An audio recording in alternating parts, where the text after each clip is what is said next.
Hello, everybody. Welcome to um, Get Better Results from AI Prompts. I'm Deborah Korn, the intergalactic ambassador to the Printiverse at Print Media Center, where I provide printspiration, education, and resources to print and marketing professionals around the world. And I am the executive director of Girls Who Print, a global nonprofit organization. Welcome to session 2 of our 3-part series, Get Better, and this session is called Get Better Results from AI Prompts. Artificial intelligence doesn't read minds, it reads prompts. Prompts are the instructions that guide AI, and when they're vague, overloaded, or missing context,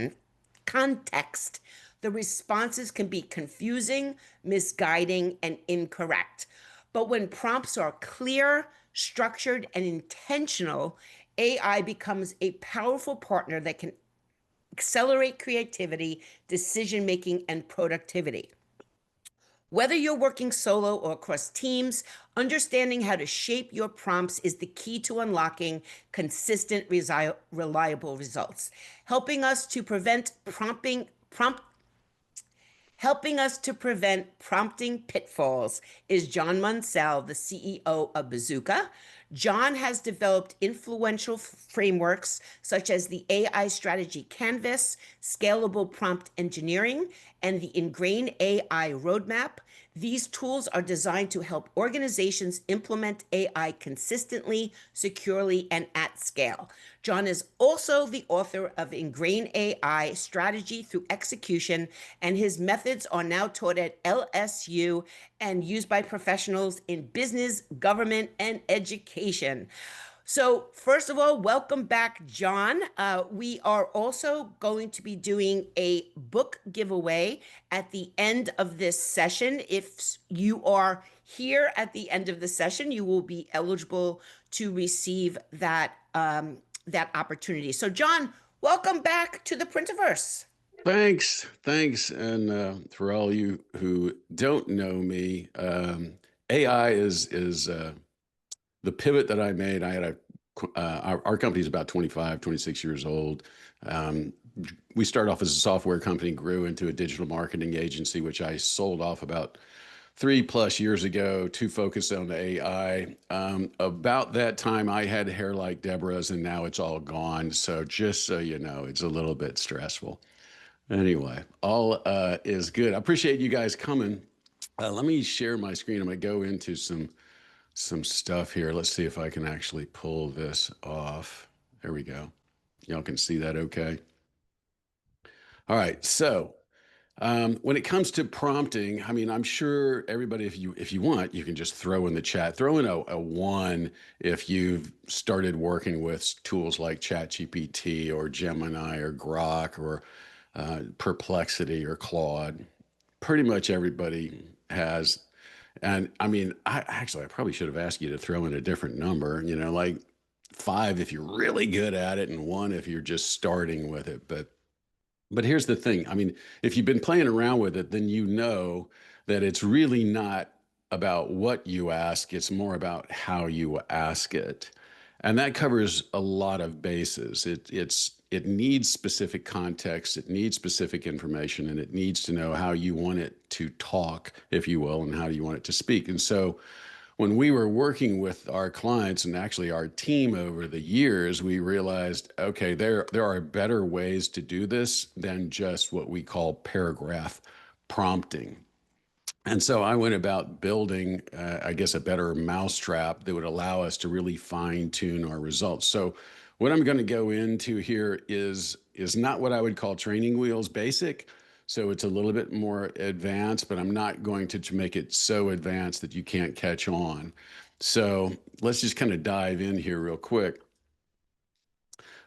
There's kind of this divide that you've been seeing, and it's getting a little bit more progressive. There are those people who kind of say, I just want to wait and see.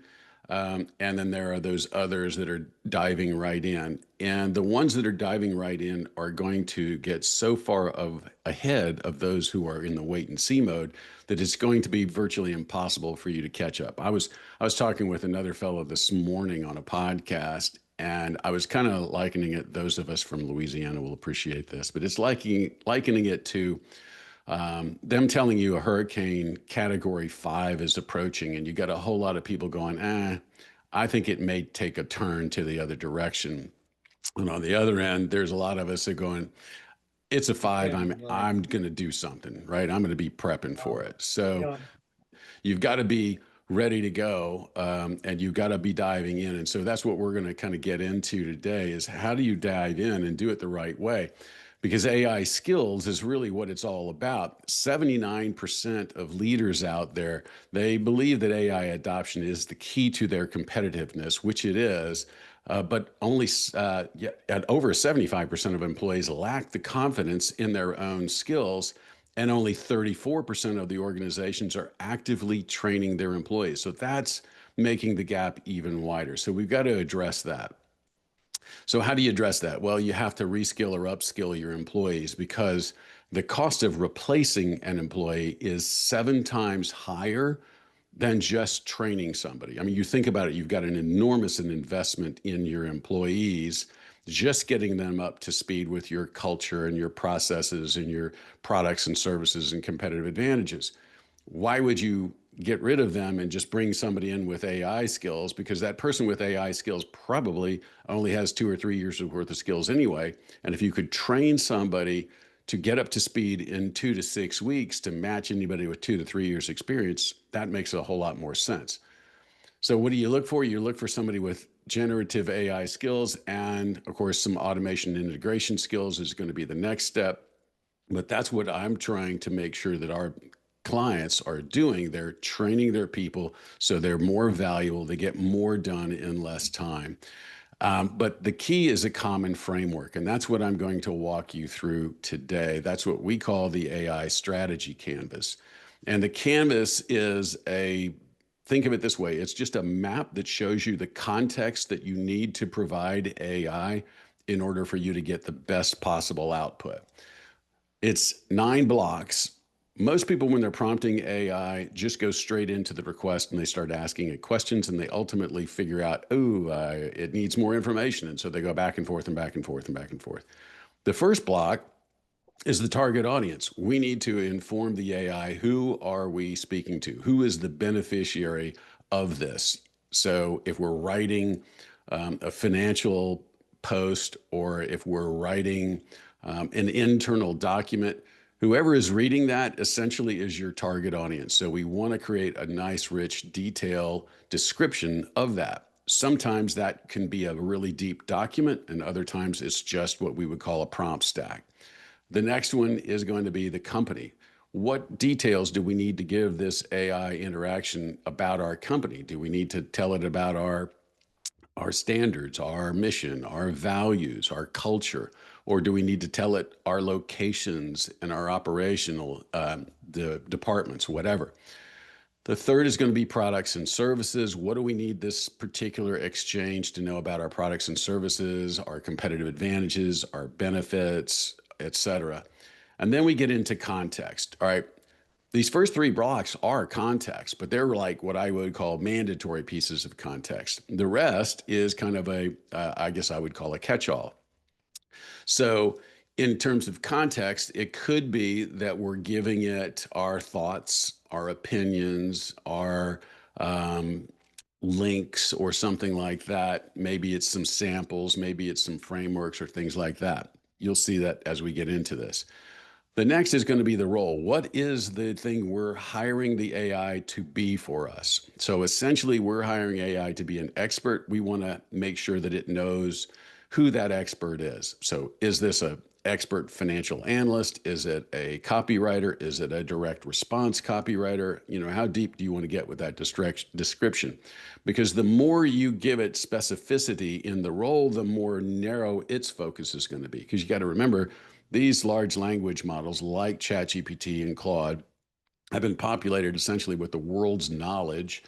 So we want to try to compress its focus as much as possible. That's why we give it a role. Now, sometimes the role can get into conflict with what we call the style or the brand voice. So when we want it to speak in a certain way, we want to be able to calibrate that. Most of the prompts that I've seen out there are going to say stuff like, oh, you're an expert at blog writing or whatever, and I want you to talk with a humorous voice, but maybe casual, blah, blah. Well, that paragraph can conflict with the role. So if you say you're a financial analyst, but I want you to talk with a little bit of humor, the word analyst and financial doesn't compute with AI that that's going to be a jovial person. And so the way that thing is going to speak is going to be significantly different than if you said you're a direct response copywriter and I want you to speak with a little humor. So what we do instead when we're doing this, and you'll see, is we use a calibration method.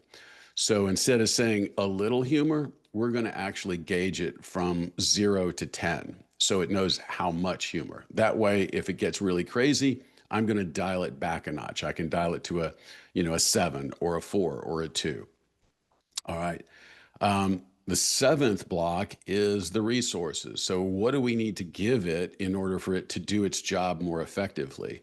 So do we need to give it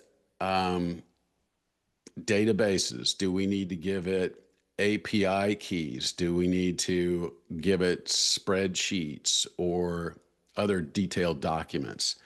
So we want to know what resources that we'll need to provide it. And sometimes those resources are pictures, just images. So it could be any number of things, but we want to think all this through ahead of time. The rules is how we're going to really tighten up the focus. Okay. So for instance, there's certain things I just don't like it to say. I don't like it saying, I hope this email finds you well. I don't like it saying, we're going to demystify this subject or we're going to make your sales skyrocket. I'm sick of all that stuff.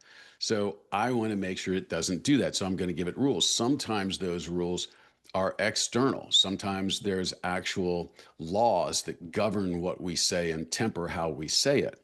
So I want to make sure that we comply with those rules. And then finally, I get into the request. What is it that I'm asking AI to do? All right. So that's where you finally say, here's what I'm wanting you to do. But you want to think through all these things in advance. So if I were to sum it all up, we're trying to optimize what we do with the AI. And when you look at the canvas, I want you to think of the right side as how we're going to express value, and the left side is how we're going to refine the output. And the bottom part is how we're going to govern the execution. Okay. I know that's a lot, but this is the only framework that I've found that really covers the bases. And as you scale it throughout an organization, you'll see this really helps out. All right, so let's break it down in terms of a prompt. So when we're talking about a target audience, we're typically calling that the persona. Some people confuse persona and they say that's the persona of the AI. No, the role is what we want the AI to be. The persona is who we're talking to or who's the beneficiary of this. So when I'm writing content, I want that persona to be really detailed.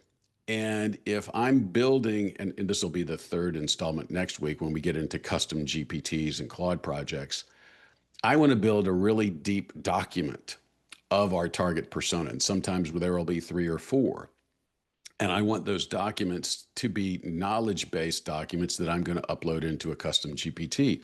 Other times, I'm just going to create variables. And this is kind of a list of those variables. So I might want to know the fears and frustrations of my target audience. I might want to know what are their goals, what are their aspirations, what are their interests, how does all that play into what I'm writing to, right? If I'm creating an internal document to my employees, and I've got a company with 1,000 employees, and I need to probably create different personas for different departments so that I can reach them where they are mentally, right? And emotionally and psychologically. I want to write so that it touches them. If I'm writing a blog post, it's the same thing. I would rather write a blog post that's really specific to my audience so it hits home than just say, hey, write a blog post about topic X. All right, on the company side of it, I want to get down and dirty on exactly what my reader needs to know about my company. And sometimes it's just a little bit, but other times I just want to It's kind of like with the persona. I want to have a really deep document that describes everything that's going to be a knowledge-based document. So depending upon what I'm writing inside of using a GPT, that knowledge base has everything it needs to know, and it can call on what it needs when it needs it. Like, for instance, I've built GPTs that I call in-house counsel. Okay. It's a legal counsel. But in that document, my knowledge base document, I have a whole lot of information about Bizzuka. I have our tax IDs, I have our addresses, I have our registered agents. I got a lot of legal information that I wouldn't have if I'm writing a blog post. But when I'm telling this GPT to go analyze a legal document and insert certain things, it's got all that right there. I don't know about you guys, but I don't memorize all these tax IDs and stuff, but I've got it already embedded in the document. And so when I'm asking that GPT to write a legal document, it's already there. Same with a blog post or same with any other document. I need it to potentially know something about the company so that it can incorporate that when it needs to. Now, when we get into the products and services, it's the same drill. I need to give a really deep description of our products and services. But what I really want is I want to accentuate the transformational benefit that my products and services provide. So it's not just, oh, we have this product and has this feature. People don't really buy features. What they buy is the transformational benefit they think they're going to get from your product. So I want to make sure that's in there. So we have a process for building out that part of the block as well. Context, again, that could be just your thoughts on a subject as you're trying to write something. That way it doesn't sound like it's all GPT. It's not all Gemini. I want to sit there and go, you know what? I got some thoughts on this subject and I need to inject those into this. So it is my writing. It's not just robotic writing. The role, again, is going to be fine tuned to what kind of expertise we really need this to zero in on. It's becoming less and less important, but sometimes you really need some deep expertise. So we use that in a very specific way. It used to be that you would say act as. Now we're saying you are instead of act as, because there's now this nuanced difference between acting as a specific expertise and being that expert. Now, when it comes to style, brand, voice, I kind of told you before, we use a parameter-based system. So instead of using paragraphs that are open to interpretation, we're really trying to calibrate it.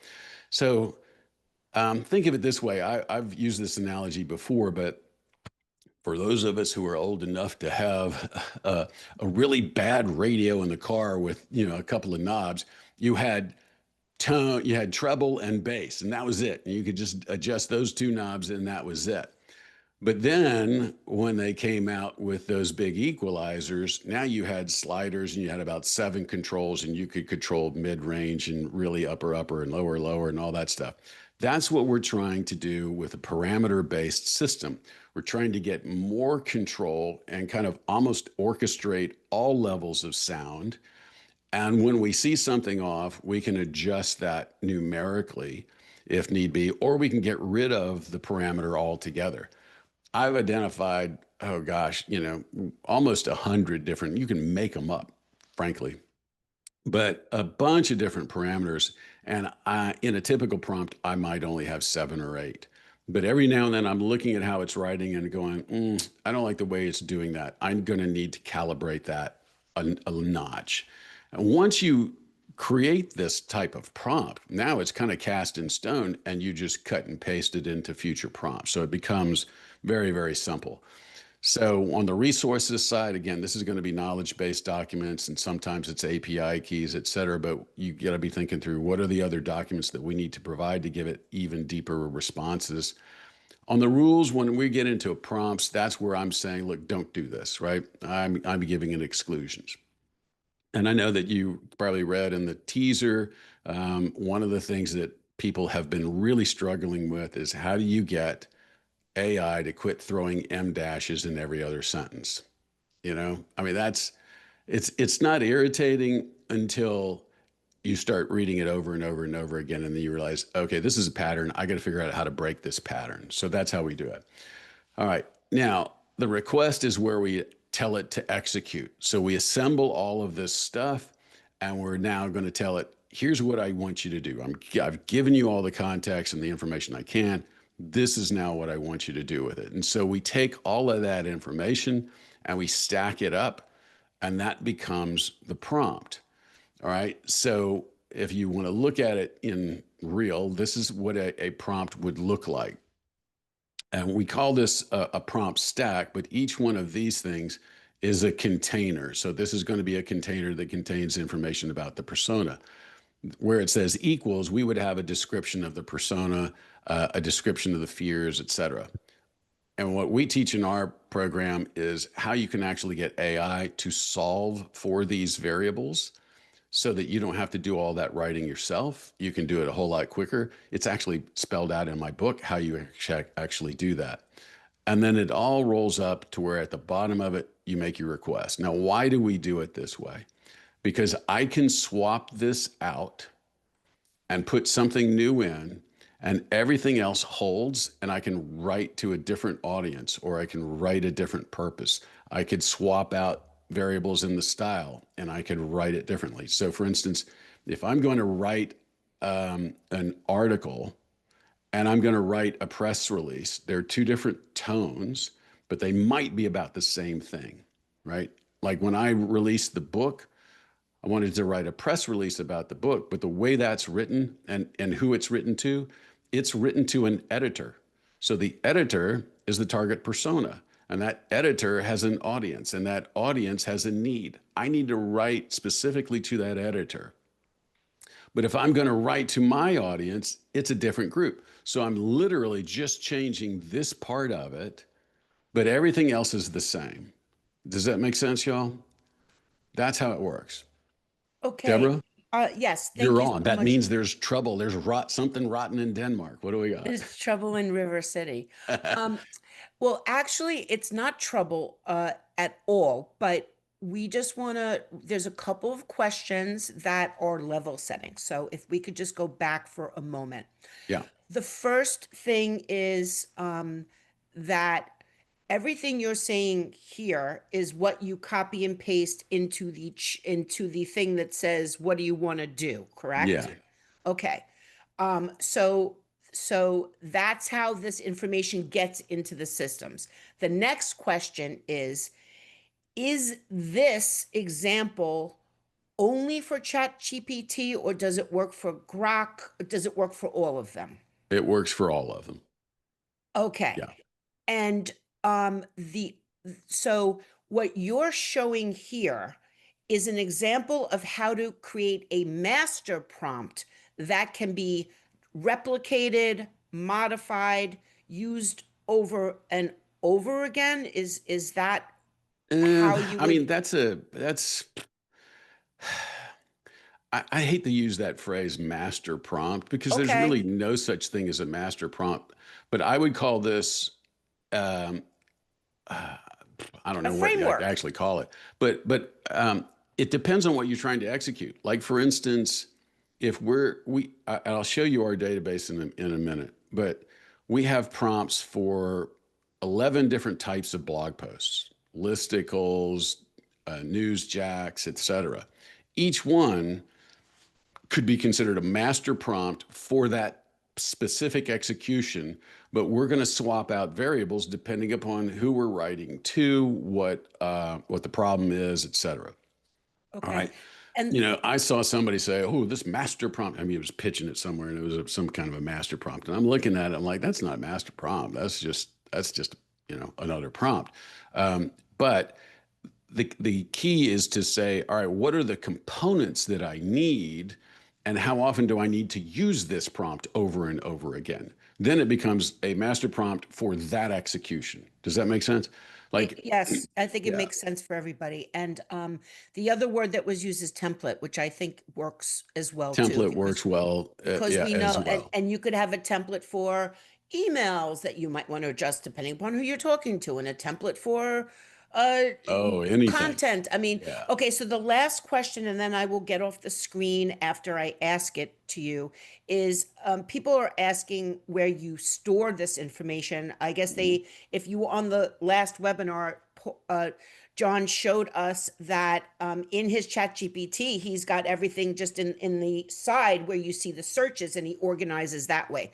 But if you have other advice or the question is literally where do you store these for later uses? Yeah. Notion, Excel. So I'm going to get Notion. off the screen now. Thank you. Yeah, all of the above, right? So you'll have your own. So we typically use Notion, but I will construct the prompt inside of a Google Doc, and then when I know that it's working and it's scalable at that point, then I'm going to run it into our Notion database so everybody in the organization can have access to it and share it. The key is, first of all, just knowing what context you need in order to provide to get the best execution out of AI. And then it's to think through, okay, am I going to do this again? Am I going to write this type of social media post again? Am I going to write this job description again? Am I going to do this board report again? And at that point, you want to kind of reverse engineer all your steps that you went through in one context window, going back and forth with AI, and say, okay, now how can I take that and assemble it as a scalable prompt that I can use over and over again? And what pieces of that do I just need to swap out, right? If I'm doing quarterly board reports, the things that I'm going to swap out are the dates and maybe some of the information on the context and maybe some thoughts. But everything else, the style, the tone, the company, the products, the services, et cetera, and the execution, the request are going to be the same. But I don't want to have to go through the entire dialogue again and go, man, I forgot what I did last time, so I got to start all over. That's the point of doing it this way. So you're literally just swapping out these containers. Some containers are going to have variables like this. Some containers are just going to have text in it. And some containers are going to have lists that you want it to do something with. That's it. Okay. And again, in the book, I go into great detail on how to do this. And at the end, I'm going to show you how you can get a copy of the canvas and, of course, how you get a copy of the book. Okay. This is how we store ours. So we store ours in a Notion database, and you can kind of get a glimpse of what that looks like. We have actually several of them. But what we try to do is create kind of, and I'll show you in more detail here. Let me see if I can just swing on over here. Yeah, this is actually ours. Okay. So I can go in here and you can see all these different prompts. Like if I were going to go into blogs, you can see the different types of prompts that we have for blogs, but we swap out variables to get it to work. So if I were to go into a Newsjack post, you can see the variables that we've got here that we filled out. We can change all these things, but it's a fairly lengthy thing. But then we have follow-up prompts as well. And that's why I have this structured that way, because sometimes you're not just going in and asking it to do one thing, there's another step and another step. So if you think about it this way, this is kind of a manual way. When you get into in a more advanced way, you're going to take those follow-up steps and you're going to string them along in an automation tool, like it could be an N8N or it could be a Cassidy. These are other tools where it literally is going to take you the output of an AI and put it into another one, and the output of that and put it into another one. So you could literally automate all those steps. But that's the poor man's way. That's just doing it manual. But if you don't do it that often, that's a perfect way to do it. Now, the other thing that we do is we have these things to where they're, in a little Kanban chart, Kanban chart, however you want to pronounce it. But basically, when somebody requests a prompt or we're testing it, we have it over here. But when we're going into the development stage, we move it over here, and then we go into approved, and then we have it published. So you can actually see that in these stages over here. So that, again, it allows us to let everybody in the organization know, okay, well, this one is still in testing, so I probably don't want to mess with it unless I'm part of the testing process. But if it's approved and ready to go, then you just go grab that prompt and you can mess around with it and do whatever you want. Now, because it's containerized, like we were showing over here, somebody could go in and swap out that. They could literally go into the database, duplicate it, swap out the variables, rename it, and now we have it for a different purpose. And that helps it, again, that's part of the scalability of this type of method. We just want to make sure that anybody can do that kind of work. Whoops, let me get back here. We want to make sure that anybody can do that and then share it and then tell everybody else, hey, I just created a new prompt and all I did was change this, this, and that. And anybody can go into our prompt library and go, oh, I see what you did there. And they can do something unique and different with it. Okay. So we're going to jump into some exercises here, but if you wanted a copy of the Canvas, you can go ahead and download it by just going to bizzuka.com/AI-strategy-canvas. So if you want to go download a copy real quick, you can do that. But let me go into a couple of examples. Now, if you remember, I was talking about the M dash thing.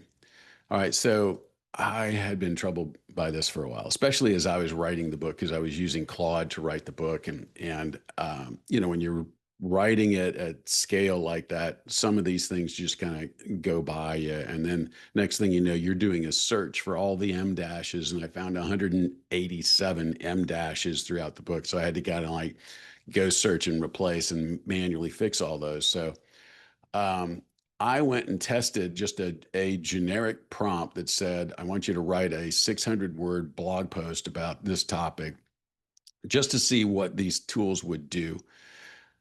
And you can see Sonnet 3.7 put 4 M dashes in there. Sonnet 4 put 3, Opus 7, but look all the way down here. ChatGPT 4.1 put 13 M dashes in the same thing, 11 and 4.0. The best performer was O4 Mini High, which you generally aren't going to be using for copywriting anyway. But all of them, Grok included, all of them are M dash happy. So if M dashes drive you crazy, then you're going to want to fix it. After applying this prompt, I got every one of them down to 0. Now, could one sneak in? Probably. But I would rather have 1 than 13. I don't know about you. So this is how it looks. Oh, yeah. And I want to tell you, when we're talking about personas, this is what a really detailed persona would look like. And you can get AI to help you generate this. You just have to know what you're looking for and what you're asking it for. But when you create these in this kind of detail, and again, this is what we're going to cover next week, this becomes a knowledge-based document that's really, really powerful inside of a custom GPT. All right, so back on the M dash thing, this is what it looks like. Looks kind of confusing, but I'm going to break it down for you. So this is the style, right? And again, I told you I just use a few things, and you can crank this up or down, in any form or fashion. Like if you wanted it to write at a 6th grade level, you could. If you wanted it to write at a doctorate level, you could. You could jack up the humor. You could do anything here. You could get rid of some of these things if you didn't want them. But this writes John, a excuse fairly me. I'm decent. sorry. Can you go Talk to full me. screen on your screen, please? Thanks. For you, my friend, maybe. Hang on a second. Let me see if I can um, zoom this up a little bit. How's that grab you? Better? Yes, thank you. You bet. Okay, so now you get down into the M dash thing. Now I just threw it here as one word just for the heck of it, but obviously M dash is 2 words, but I just did it so that you could see the beginning of the container, all the variables that are in the container. I'm giving it examples so it knows what to do when it reaches one of these types of M dash uses. And then I'm closing the container. There are different styles for doing this. This is the one that I prefer because it's easy to read, and all the AI models understand that this is what's called a delimiter, and it's the beginning and the end of the container, and it tells it what to do with that. And then I have the request, okay? And in this was my control, right? Just write a 600-word blog post.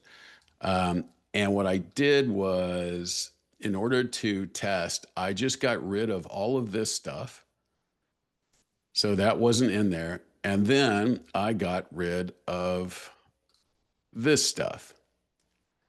And I left this in here just to see what it would do. If I only said don't use M dashes.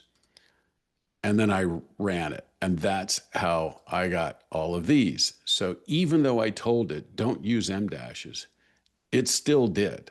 It couldn't help itself. Don't know why.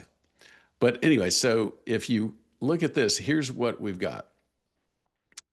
All of these are different uses of the M dash. I don't even know what this word means. So I've never seen that word before, but I'm sure an English major out there would know. But I asked ChatGPT, what are all these uses of M dashes? And at first it came up with three, and I'm like, okay, I see a few more. And then it gave me that list. Because it gave me that list, I was able to calibrate it, and I was able to then tell it what I wanted it to do instead. And then this is called few shot learning. So I'm giving it an example of how the before and after would look. All right. So that is how this whole thing works. Now it's not I mean, it looks complicated, but it's actually fairly simple in its execution. So it's literally a style block when you think in terms of the canvas. Let me go swing over to the canvas. It's a style block and it's a context block, right? Um, this is a rule block essentially. The context part is basically inside of the actual request.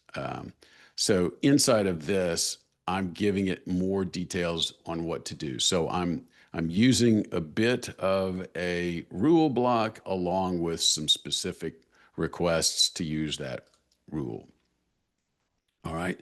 So now, what do you do with this? You could now take this and you could tack onto it any number of things. So I could incorporate other things to write about. So I could be writing, again, going back to the board report, I could be writing a board report. I could be writing a shareholder report, or I could be writing a blog post. I would simply take the blocks that are pertinent to that and I would add them in there. Or I could just simply change out the request and say, look, here's what I want to do. Here's my target audience, et cetera, and then roll with it. But this is the fine-tuned thing. Now, if you want, I can share with you this. Would anybody want a copy of this? I'll throw it in the chat They if you. do, John. Thank you. Okay, cool. Yeah. Me too.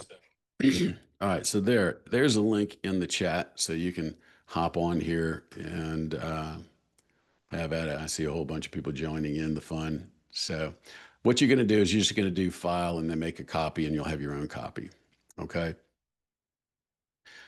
So that is how we build these kinds of prompts.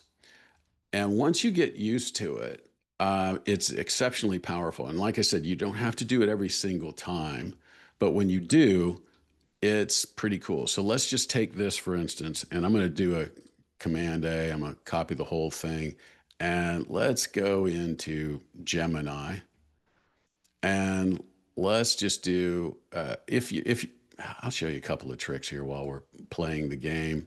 If I were to go into Claude, if I were to paste this in Claude, it's typically it worked okay now because I've got it fixed, but Claude has a tendency to wrap everything, when you stack these things. So I typically don't just do a paste. I'll do an edit, paste and match style just to make sure that it stacks them instead of wraps them, because sometimes it'll wrap these things and you can't look at your prompt after the fact. So we'll run one in here and then we'll do the same thing in Gemini. We'll run one over here and we'll compare notes. And you can see here it's writing away. I don't see any M dashes so far.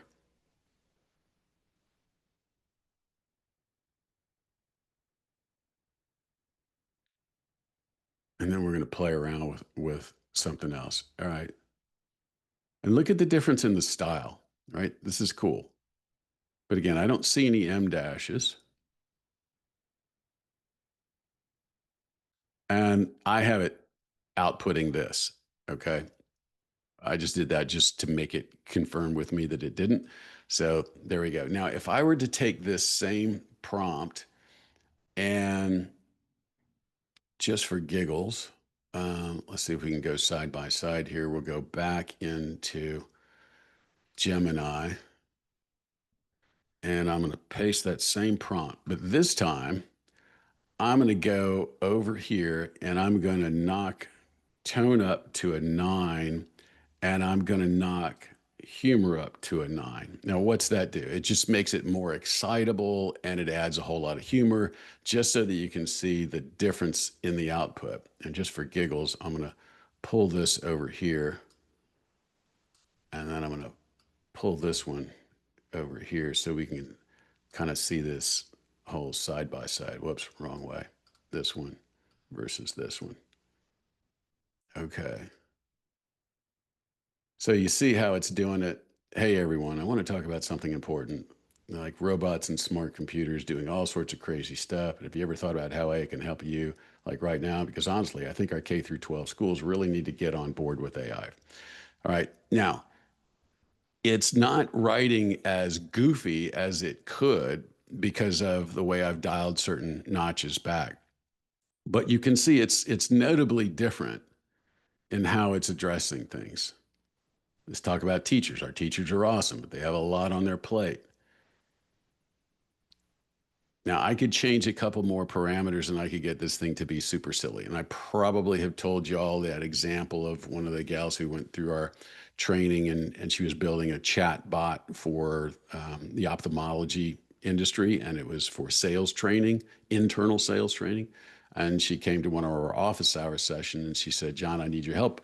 My chat bot won't stop talking like a pirate.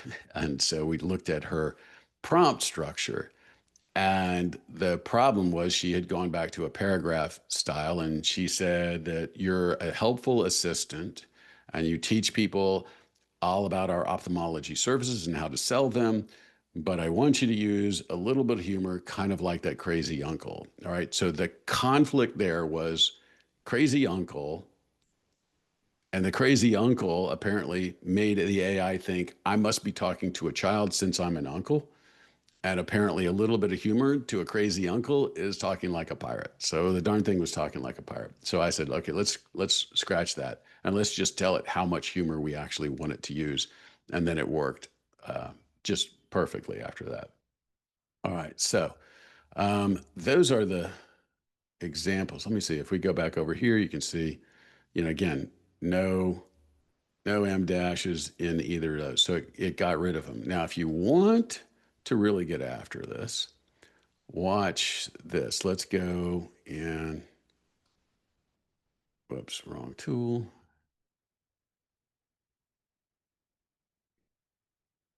I'm going to paste it in one more time, but this time I'm going to get rid of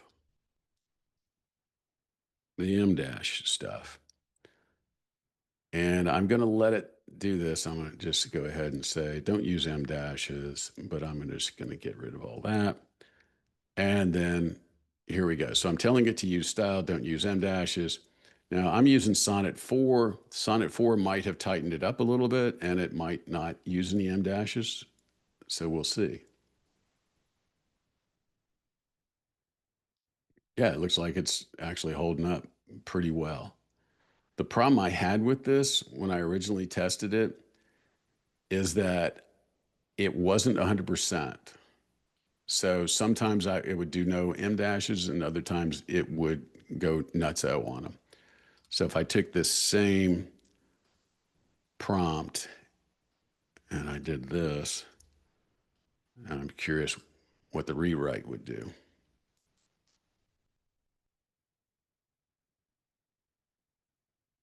Yeah, see, I think it's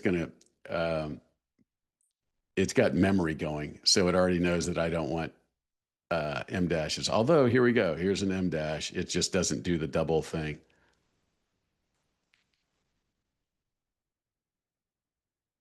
Yeah, here's another one. Anyway, you get the point. So it actually holds up pretty well across all of the models that I've tested. I mean, literally, I've tested just about every model in every form or fashion, and it holds up. This is pretty much all I wanted to cover with everybody is just the basic structure of a scalable prompt and how you use the strategy canvas to make it work for you.